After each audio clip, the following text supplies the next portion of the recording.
KANO Governorship Election Petition Tribunal has sacked Governor Abba Kabir Yusuf, declaring the All Progressives Congress APC winner of the March 18 governorship election.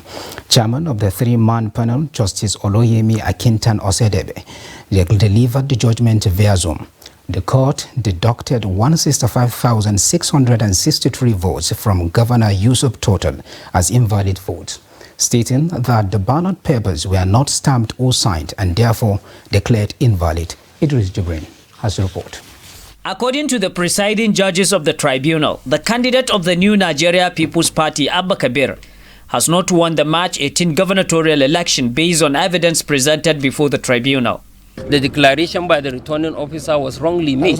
We filed this petition to show that, and clearly we have demonstrated it by bringing in invalid ballot papers, 165,000 of the ballot papers, and the court went through these ballot papers one after the other and confirmed that these ballot papers were not signed, stamped, and dated. And the law says it shall be signed, stamped, and dated. So all these three must be there, not two, not one. All the three must be there. And the court, of course, accordingly deducted these invalid votes from the votes of NNPP. The tribunal therefore directed that the Independent National Electoral Commission to withdraw certificate earlier presented to the NNPP candidate and issue a fresh one to the APC candidate Nasir Gawuna. The court has said that the certificate issued to the NNPP's candidate, the certificate should be withdrawn and a new one should be given to Nasir Yusuf Gawuna. Now, it is now left for them. If they are not satisfied, they can go on appeal. Counsel to the APC, Lawan Musa, says the tribunal has further directed that the APC candidate Nasir Gawuna should be sworn in as a duly elected governor of Kano State, even as the NNPP promised to appeal the verdict. The tribunal has delivered its own judgment. We are going to consult our clients, and I can assure you that we are going to appeal against this judgment, because it's a judgment which we felt does not manifest the justice of the matter, and I can assure you this decision would be set aside on appeal. Meanwhile, hundreds of people are said to have been taken to the streets of Kano metropolis in celebration of the judgment, which the NNPP say it will appeal. Idris Jibrin, Trust TV News, Kano.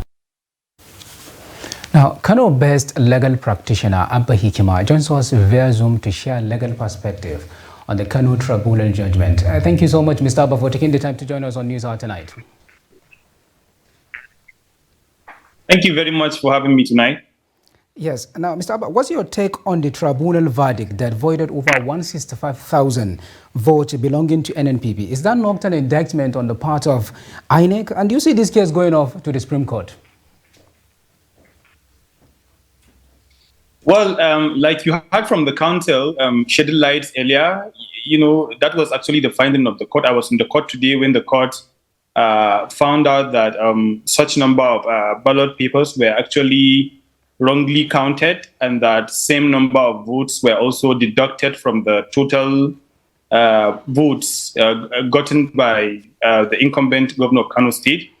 And that actually brought down his own votes to somewhere around 800 and plus thousand, you know, way below the actual votes gotten by the, you know, first runner-up, Nasir Yusuf Gawuna.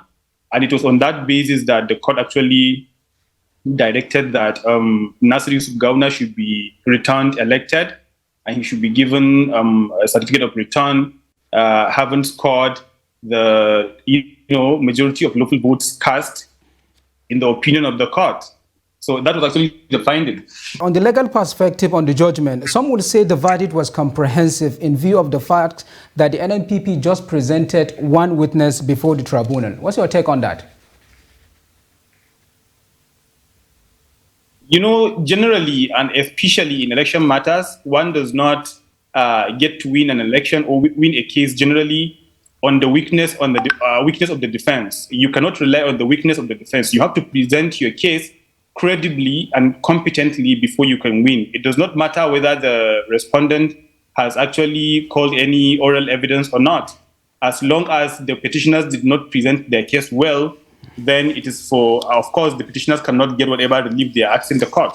And especially in this case, you know, the Section 63 of the Electoral Act is clear that although ballot papers have to be stamped, dated, and signed, but where the presiding officer is convinced that such ballot paper is from the bunch of the ballot papers given to, you know, the electoral officials for that election, then the presiding officer shall go ahead and count that particular ballot paper. Section 63 of the Electoral Act is clear about that. So there is therefore, in our own humble view, the presumption of regularity. There's a presumption that the returning officers of the respective polling units must have counted such ballot papers, must have been convinced that in spite of you know, those ballot papers not having, you know, the signature and the date and the stamp, you know, the law has given the presiding officer discretion to still go ahead and count such ballot papers. All right, so, Mr. And then generally also,